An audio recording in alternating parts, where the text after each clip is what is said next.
বেশি আমিও রুটি বানাতে পারি, ওই যে বললাম কম বেশি। তো তার জন্যে দেখো একটু একটু লাল হয়ে গেছে।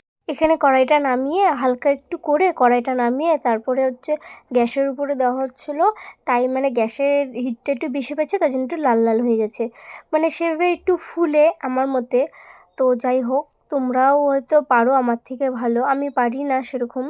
আর রুটিটা ফুলে কিভাবে এদিকে বেলার উপরে রুটিটা করে বেললে পরে খুব সুন্দর করে বেললে পরে নরম করে পাতলা করে, আমি তো সেরকম রুটিটা বানাই না, তার জন্য আমি আগুনের উপরে এভাবে দিয়ে ফুলাচ্ছি, এরকম চলে যায় একটু একটু লাল হয়ে যাচ্ছে, ইচ্ছা করছে তোমাদের হয়তো তাই হয়। তো এদিকে রুটি বানালে হাতের কি অবস্থা হয়, সেরকম খেতাম না, মা বানিয়ে দিত। এখন যখন খেতে ইচ্ছা করে তখন খাই বানিয়ে। কোনো সময় তোমাদের দাদাভাই বলে রুটি বানাও মাংস বানালে, তো আমি এইদিকে দুধ বসিয়ে দিয়েছিলাম, দুধ দিয়ে রুটি দিয়ে খাবো। এতগুলা চিনি দিয়েছি তাও মিষ্টি হয়নি জানো।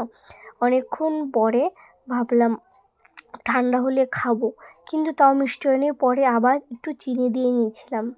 আর ওদিকে তোমার দাদাভাইকে মাংস আর রুটি বেড়ে দিয়েছি, ও বসে খাচ্ছে মাংস আর রুটি। আর এদিকে আমার বাটিতে 3টে রুটি নিয়েছিলাম, 3টে রুটি খেতে ইচ্ছা করছিল না, তাও তাও খেয়ে নিলাম। আর এদিকে পুচকু ওর বাবার সাথে বসে আছে, ও তো আর কিছুই খেতে পারে না, ওর খাবার আলাদা আছে, ওকে পরে খাওয়াবে একটু পরে। ও বসে বসে কী যে করছে, ছোট বাচ্চা আর কি বলবো। এদিকে খুব গরম ছিল, আগের থেকে নামিয়ে রাখছিলাম ঠান্ডা করার জন্য। খুব ভালো থাকবে, সুস্থ থাকবে, সবাইকে বাই।